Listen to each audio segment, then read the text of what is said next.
Hi, thank you for watching this new delegate orientation for the Diocese of Western North Carolina. My name is Jim Pritchett. I am the canon to the ordinary, or the bishop's assistant in the diocese, and I'm delighted that you've joined me for this orientation. It'll take a little over 20 minutes, and I hope that it will be helpful to you, reduce some of your anxiety, let you know what's expected of you, and help you to have some fun at convention. First, let me give you an overview of this presentation. This presentation will be in two parts. Part one will help you to see your service at convention in the context of the wider church. And then in part two, I'm going to give you nuts and bolts about what you need to know at convention. So let's look at part one, the big picture, and we're going to look at polity. Polity means how we are organized and make decisions. Now, there are three basic forms of polity, and we're going to look at each, and then we're going to look at our own unique blend. The first form of polity is called Episcopal, and this is confusing, but despite the fact that we are called the Episcopal Church, as you'll see, we do not have a strictly Episcopal form of polity. By the way, it's no accident that I chose a special effect that drops in from the top. This is sort of a top-down polity. Examples include Roman Catholic, Eastern Orthodox, and many Anglican churches. In this form of polity, authority is vested in bishops who alone make decisions of doctrine. And bishops are the chief ministers who then ordain other ministers, priests, and deacons. Lay people typically do not play an important role in this form of polity. Now we'll go to the other end of the spectrum and look at congregational polity. And this polity rises from the bottom up because there is no top. Examples include the United Church of Christ, Baptist churches, and the Free Church tradition.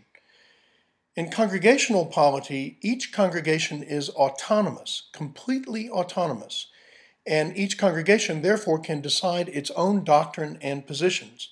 So Baptist churches, for example, can decide for themselves what criteria they ought to use in determining who gets ordained.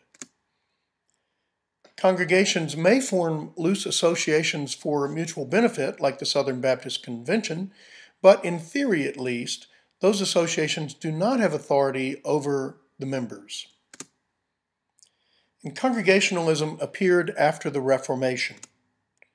Now, this is the polity that is in the air in the southeastern United States. Let's face it, the Southern Baptists are the 800-pound gorilla in the room. If you were in the southeastern United States when you woke up this morning, you breathed Southern Baptist polity, congregational polity. And so this tends to be the polity that we default to in the southeastern United States. Finally, let's look at Presbyterial churches. Examples are the Presbyterian Church USA and its offshoots, such as the Presbyterian Church of America, which is more conservative. These churches have a wider sense of church than the congregational churches, but they don't have bishops. Congregations are organized into regional presbyteries and synods. Elected church officials, both lay and ordained, make major decisions for congregations. They have an annual National General Assembly that makes policy for the whole denomination. And to our way of thinking, this looks kind of like bishop by committee. So what's the correct form? Holy Scripture only offers hints. No modern church system can be traced exclusively back to the early church, no matter what anybody might say. The New Testament shows elements of all three forms and lots of variations on them, with lots of experimentation and local adaptation, as one might expect. And despite its name, the Episcopal Church is not strictly Episcopal in its organization or authority. So let's look at the Episcopal Church. We have a hybrid polity. We were hybrid before being hybrid was cool. We effectively blend Episcopal and Presbyterial forms of polity. We have shared decision-making between clergy and lay leaders. This broadens the base for discernment and authority. And if you get nothing else from this, this is what I hope you'll remember. In our understanding, the primary ministers of the church are the laity. The function of deacons, priests, and bishops is to inspire, equip, inform, and send forth the laity so that the laity may transform the world. So let's look at polity in the parish. It begins with the people in the pews, who elect the vestry, and in some parishes elect delegates to convention at the annual parish meeting, which is permitted in our canons in Western North Carolina. The vestry calls the rector with the bishop's permission and exercises important functions in running the parish. Unless delegates are elected at the annual parish meeting, the vestry appoints them. Now let's look at polity at convention of the diocese. Each parish sends 2 lay delegates to convention. Worshiping communities such as St. Giles and our summer chapels send 1. Clergy who are canonically resident in the diocese are also members of convention. Now, to be adopted, legislation must be passed at convention. The bishop's opinion is important. He's our spiritual leader, but he does not get to call the shots. The bishop does not have veto power. Notice how different that is than a strictly Episcopal form of polity.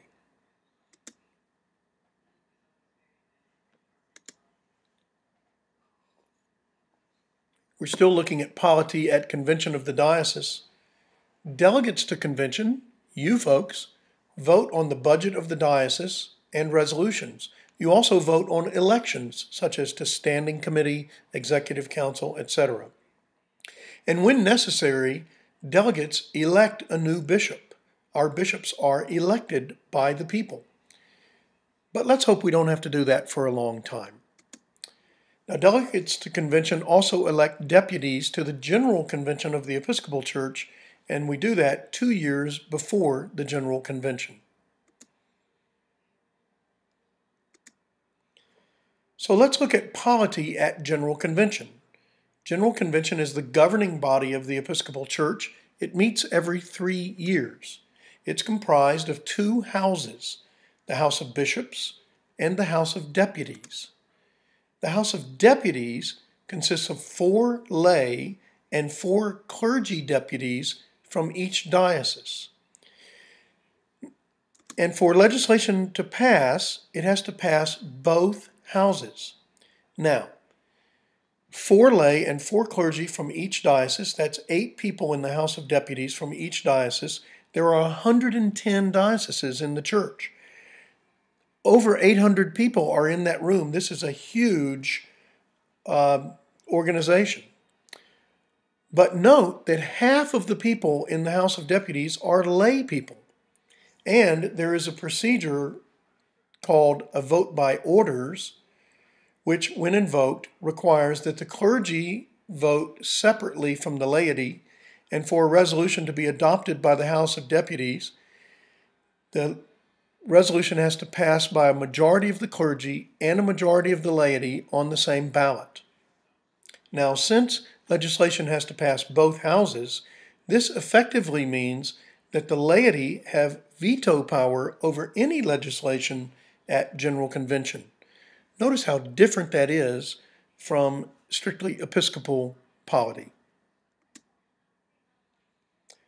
So, in the Episcopal Church, authority sits in the pews. The Episcopal Church has characteristics of a representative democracy. We exercise our authority through the election of representatives, vestries, delegates, deputies to General Convention, and they make decisions on our behalf. So in the Episcopal Church, it's pretty rare that we have a parish-wide meeting to make decisions. Most of our churches do that only once a year, and that's primarily to elect vestry. We also have bishops who exercise authority, but they do so within the framework of shared leadership.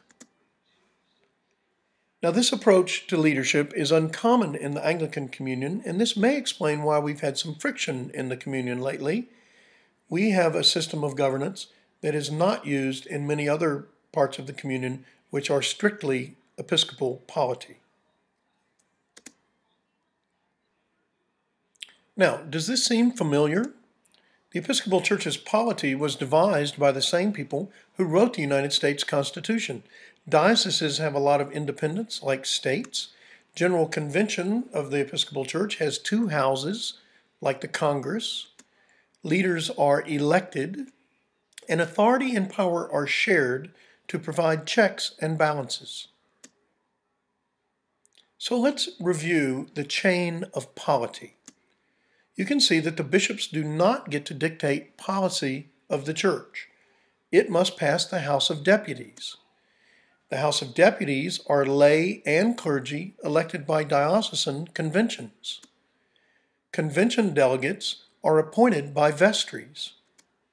Vestries are elected by the people in the pews. So it all starts with the people in the pews. We have different roles. Some of us are lay people, some deacons, priests, or bishops, but we all have equal authority through baptism. Now let's look at part 2 of our presentation. This is nuts and bolts, what you need to know what's going on at convention. And we're going to begin with some introductions. Bishop Taylor presides at convention. The Secretary of Convention will announce that we have a quorum. I serve as the dispatch of business, which means that I ensure that our business is appropriately before us. If changes are made to resolutions in legislative committees, I'll make sure that those are appropriately before the House. I also do miscellaneous things like make announcements, and I get to run the joke contest, so I get to read you jokes at convention, which is a lot of fun.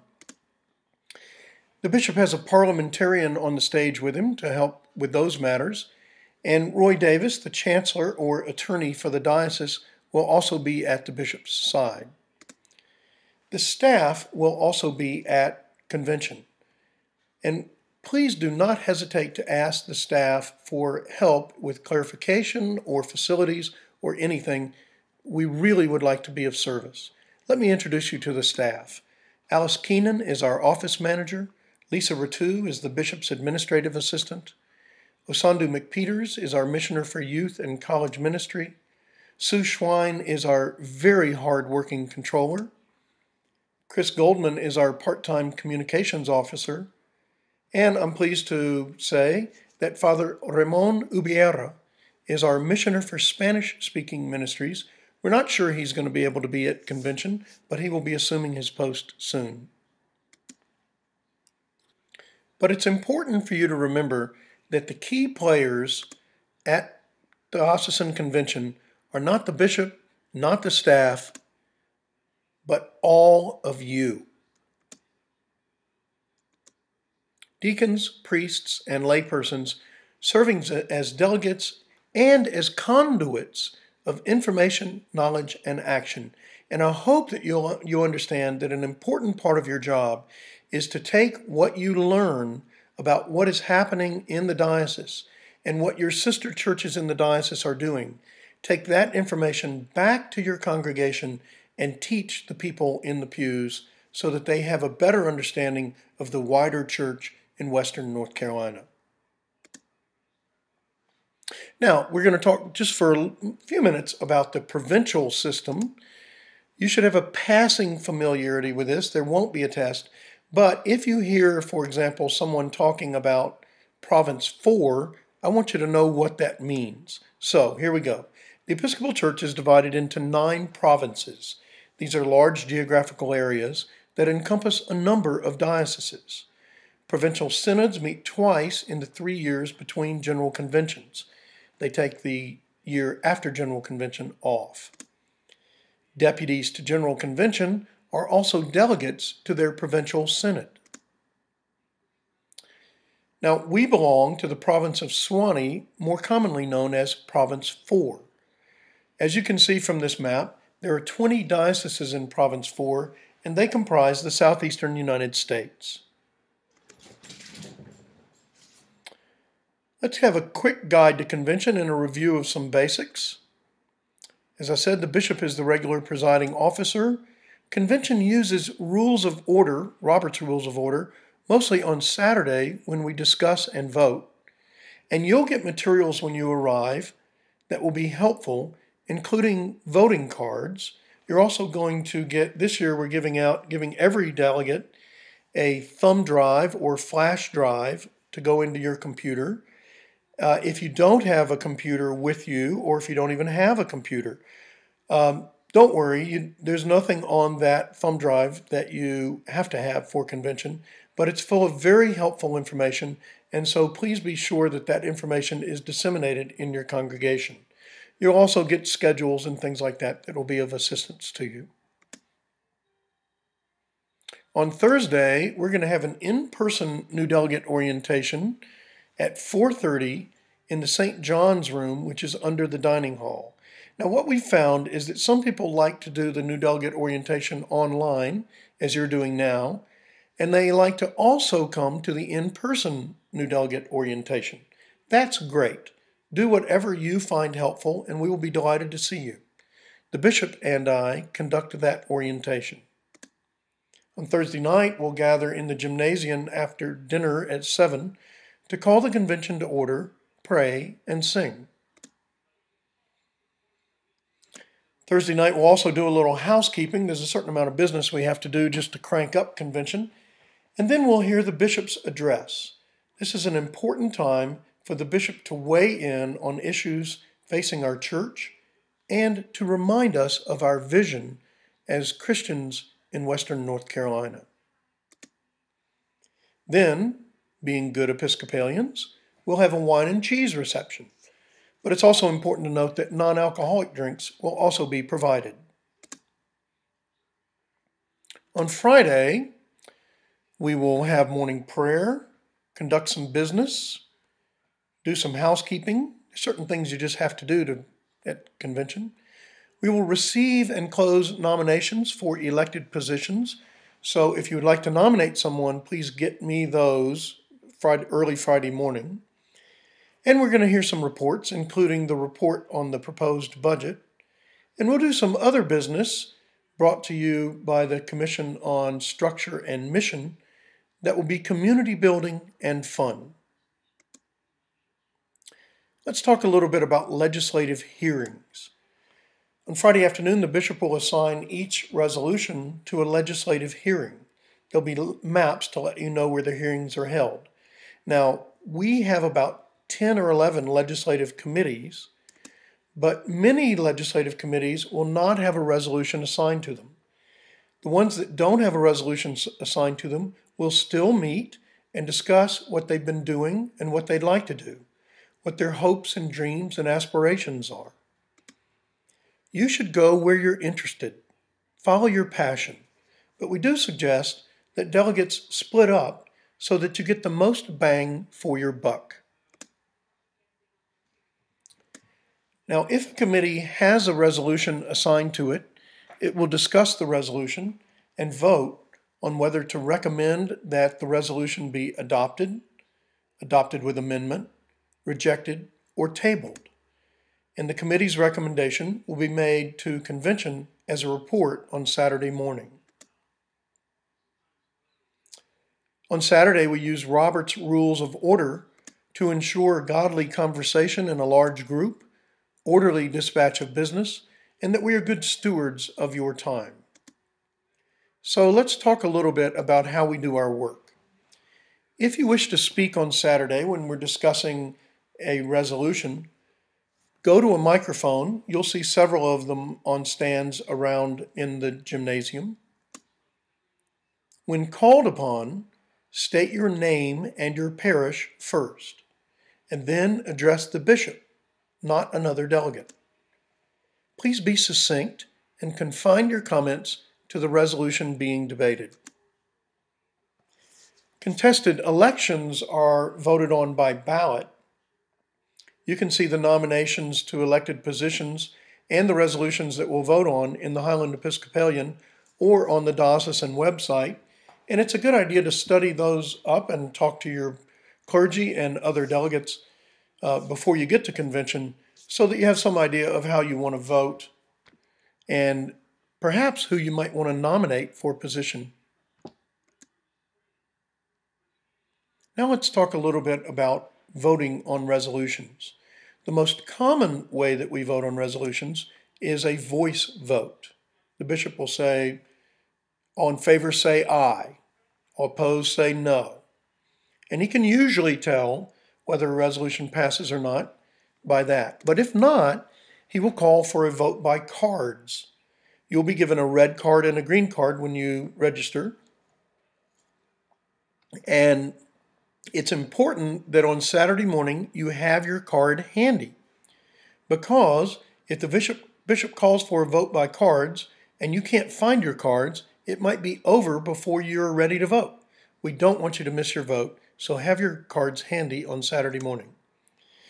The third way is if the bishop can't tell even with a card vote, he'll ask the tellers to count. And finally, I want you to know that there is a procedural move called a vote by orders. We discussed this when we were talking about General Convention. In our convention, it requires 5 delegates to request it. And as I said before, a vote by orders means that the clergy and the laity vote separately on a resolution, and for the resolution to be adopted, it has to pass a majority of the clergy and a majority of the laity on the same ballot. So some general observations.